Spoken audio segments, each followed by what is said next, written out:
এই সুন্দরী, ভাত খেতে যাবি? দাঁড়া, পেট মোটা হাল্ক, আমি মহারাজের কাছে নালিশ দেব। রাজ, হাল্ক আমাকে ইপটিজিং করে, রাস্তায় আমাদের আটকায়, বাজে কথা বলে। হাল্কের এত বড় সাহস! সেনাপতি, হাল্ককে ধরে নিয়ে এসো। ঠিক আছে মহারাজ। এই হাল্ক, চল আমাদের সাথে, তোকে মহারাজ ডেকেছেন। ঠিক আছে সেনাপতি সাহেব, চলেন।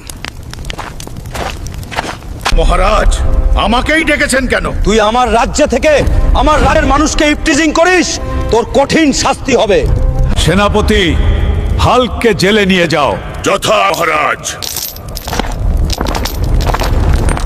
বন্ধুরা, তোমরা অনেকেই জানতে চেয়েছিলে যে আমার ফাঁসি কেন হয়েছিল।